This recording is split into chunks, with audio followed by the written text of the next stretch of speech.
None metal है क्या? Non metals form negative ions anion by gaining electron. कहता है कि ये इलेक्ट्रॉन गेन करते हैं और अपने आप को नेगेटिव कर लेते हैं। अपने आप को क्या कर लेते हैं? क्योंकि इनकी इलेक्ट्रोनेगेटिविटी ज्यादा होती है, जाहिर सी बात है। मेटल वो होते हैं जो इलेक्ट्रॉन लूज करते हैं, मेटल वो होते हैं जो अपने इलेक्ट्रॉन लूज कर देते हैं। इलेक्ट्रॉन को लूज करने के बाद वो वही इलेक्ट्रॉन जो उनके ऊपर तैर रहे होते हैं उनसे करंट गुजरता है, इसीलिए उनको आप मेटल कहते हो। लेकिन जो ये नॉन मेटल है इनकी उसके ऑपोजिट होती है, इलेक्ट्रोनेगेटिविटी इसकी ज्यादा होती है। वो इलेक्ट्रोपॉजिटिव होते हैं, इलेक्ट्रोनेगेटिव, ठीक है। इनके इलेक्ट्रॉन ये मजीद इलेक्ट्रॉन खींचते हैं ताकि ये नेगेटिव हो जाए।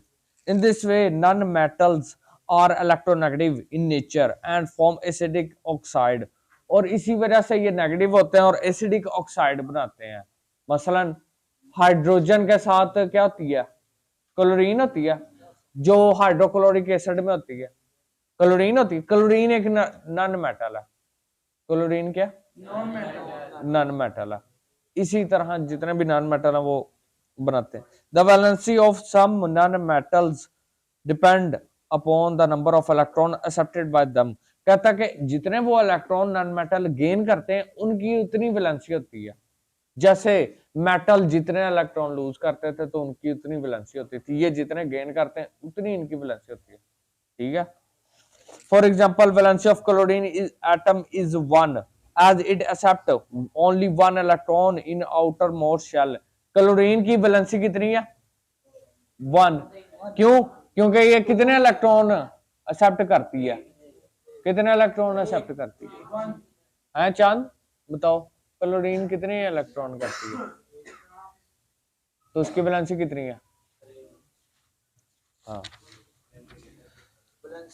सिमिलरली नहीं 1। Similarly, oxygen atom can accept 2 electron, therefore its valency is 2। इसी तरह ऑक्सीजन कितने इलेक्ट्रॉन गेन कर उसकी वैलेंसी भी 2। The non-metallic character depend upon the electron affinity and electronegativity of the atom। कहता है जो नॉन मेटालिक करैक्टर है ना वो इलेक्ट्रॉन अफिनिटी पे डिपेंड करती है। तो जो इनकी इलेक्ट्रॉन अफिनिटी और इलेक्ट्रॉन नेगेटिविटी है ना वो डिपेंड करती है उनके ऊपर, ठीक है। इलेक्ट्रॉन अफिनिटी इलेक्ट्रॉन खींचने, इलेक्ट्रॉन की रगबत रखने की, और इलेक्ट्रॉन नेगेटिविटी एक ही चीज है, ठीक है। Small sized element have high nuclear charge और इलेक्ट्रोनेगेटिव इन नेचर। कहता है जिनके एटम का साइज छोटा होता है और न्यूक्लियर चार्ज ज्यादा होता है वो ज्यादा इलेक्ट्रोनेगेटिव होते हैं, क्योंकि उनका साइज छोटा है। तो वैलेंस इलेक्ट्रॉन करीब करीब होंगे। वैलेंस इलेक्ट्रॉन क्या होंगे? न्यूक्लियस से करीब होंगे। न्यूक्लियस उन्हें ज्यादा ताकत से खींचेगा, और न्यूक्लियस पे अगर ज्यादा चार्ज होगा, आपके पास प्रोटॉन ज्यादा होंगे, उतनी ज्यादा उसकी अट्रैक्शन होगी। समझ आ रही है कोई नहीं? They have high electron affinity, therefore they possess non-metallic character। इसी वजह से इनका नॉन मेटालिक कैरेक्टर होता है। hence non-metallic character decrease in a group downward and increase in a period from left to right up to halogen। कहता है कि अगर आप पीरियोडिक टेबल के ग्रुप में नीचे की तरफ जाओगे तो साइज बढ़ता है या कम होता है? तो फिर मुझे बताओ नॉन मेटालिक कैरेक्टर कम होगा या बढ़ेगा? नॉन मेटालिक कैरेक्टर कम होगा। नॉन मेटालिक क्यों? क्योंकि साइज बढ़ा तो इलेक्ट्रॉन दूर दूर जा रहे हैं। तो ये मेटालिक कैरेक्टर है कि इलेक्ट्रॉन दूर जा रहे हैं, उनकी कशिश कम होती जा रही है न्यूक्लियस के साथ, क्योंकि वो दूर हो गए। ऊपर हो रहे साइज कम हो रहा है। ऊपर क्या हो रहा है? साइज कम हो रहा है। तो इलेक्ट्रॉन जो बैलेंस इलेक्ट्रॉन है वो ज्यादा ताकत से खींचे जा रहे हैं, ज्यादा ताकत से खींचे जा रहे हैं, ठीक है। और अगर आप उसके न्यूक्लियर चार्ज की बात करो तो मुझे बताओ लेफ्ट में चार्ज ज्यादा होता है या राइट में? अगर पीरियोडिक टेबल में लेफ्ट में आप देखोगे तो चार्ज हाइड्रोजन पे 1 होता है, प्रोटॉन कितना होता है? हीलियम में कितने होते हैं प्रोटॉन? 2। तो चार्ज हाइड्रोजन में ज्यादा, हीलियम में ज्यादा है? हीलियम में ज्यादा है। तो मुझे यह बताओ कि हीलियम ज्यादा ताकत से इलेक्ट्रॉन को खींचेगा या हाइड्रोजन? हाइड्रोजन हाइड्रोजन खींचेगा इलेक्ट्रॉन को, ज्यादा चार्ज वाला ज्यादा खींचेगा इलेक्ट्रॉन। हाँ, दो जिसमें इलेक्ट्रॉन हो, दो इलेक्ट्रॉन जिसमें होंगे वो ज्यादा खींचेगा, ठीक है ना।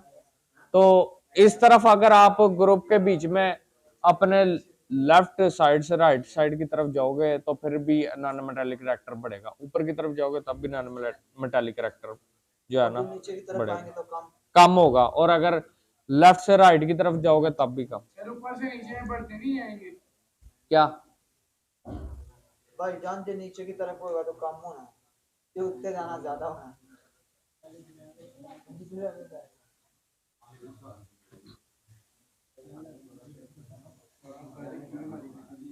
The non-metallic metals are therefore element in group 14। इसी वजह से ये 14 ग्रुप में है, कार्बन 15 में है, 16 में, क्योंकि इस तरफ आप जब जाओगे, आप पीरियोडिक टेबल में अपनी राइट की तरफ जाओगे, न्यूक्लियर चार्ज बढ़ेगा, जिसकी वजह से नॉन मेटालिक रिएक्टर बढ़ेगा। चार्ज बढ़ने की वजह से इलेक्ट्रॉन को खींचने की ताकत बढ़ जाती है। चार्ज बढ़ने की वजह से क्या बढ़ जाती है? इलेक्ट्रॉन को खींचने की ताकत बढ़ जाती है, जिसकी वजह से नॉन मेटालिक रिएक्टर बढ़ता है। अगर इलेक्ट्रॉन को खींचने की ताकत कम है तो फिर वो मेटालिक है। अगर इलेक्ट्रॉन को खींचने की पावर कम है तो वो क्या? वो क्या? और अगर ज्यादा तो नॉन मेटालिक। यानी कि जो चीज इलेक्ट्रोनेगेटिव है नॉन मेटालिक है, वो क्या? जो चीज इलेक्ट्रो पॉजिटिव है वो मेटालिक है, वो क्या? मेटालिक है,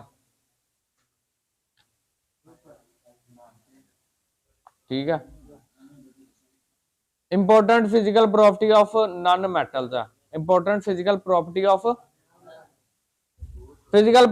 non-metal change gradually but uniquely in a group of non-metal। non-metal usually exist in all three physical state of matter। कहता है कि ये तमाम तीन हालतों में पाए जाते हैं, गैस भी होते हैं नॉन मेटल, सॉलिड भी होते हैं और लिक्विड भी होते हैं। The non metal at the top of the group are usually gases. जो टॉप पे होते हैं, ऊपर वाले मेटल होते हैं, वो होते हैं गैसेस। वो क्या होते हैं? आहिस्ता आहिस्ता नीचे जाओगे तो वो लिक्विड बन जाएंगे, और नीचे जाओगे तो वो सॉलिड है। सॉलिड नॉन मेटल जो होते हैं ना, इसकी पहली प्रॉपर्टी है कि वो ब्रिटल होते हैं। क्या होते हैं? वो आराम से टूट जाते हैं। जो नॉन मेटल है वो आराम से, अगर वो सॉलिड हो तो वो क्या होगा? आराम से टूट जाएगा। अगर वो सॉलिड होगा नॉन मेटल, अगर वो सॉलिड होगा तो आराम से टूट जाएगा, ब्रिटल होगा। Non metal are bad conductor of heat and electricity. Non metal जो है वो ना तो हीट को कंडक्ट करते हैं ना वो इलेक्ट्रिसिटी को। अगर कार्बन है, कार्बन एक नॉन मेटल है, कोयला कार्बन का बना होता है, क्या उससे करंट गुजर जाता है कोयले में से? क्या वो हीट को कंडक्ट कर लेता है? They are not shiny. क्या वो कोयला शाइनी होता है? They are dull except iodine. Iodine के अलावा, आयोडीन गैस होती है ना। They are generally soft. ये सॉफ्ट होते हैं सवाई डायमंड के। डायमंड भी कार्बन का ही बना है, लेकिन वो सख्त तरीन है, सबसे हार्ड है। They have low melting and boiling point. कहता है इनके मेल्टिंग और बॉइलिंग पॉइंट बहुत कम होते हैं। गर्म करोगे मेटल तो काफी देर बाद उबलेगा या गर्म होगा, ठीक है, उबलेगा या पिघलेगा, लेकिन इसके बहुत कम होते हैं। सिलिकॉन, ग्रेफाइट और डायमंड के अलावा, डायमंड 800 पे उबल जाता है, ठीक है, यानी कि गैस में बन जाता है। ग्रेफाइट का भी इसी तरह काम होता है, सिलिकॉन का भी। दे हैव लो, इनका वजन भी कम होता है, मेटल कितना वजन नहीं होता है। और नॉन मेटल अगर आप कार्बन की बात करो तो वो इसी तरह कम हल्का।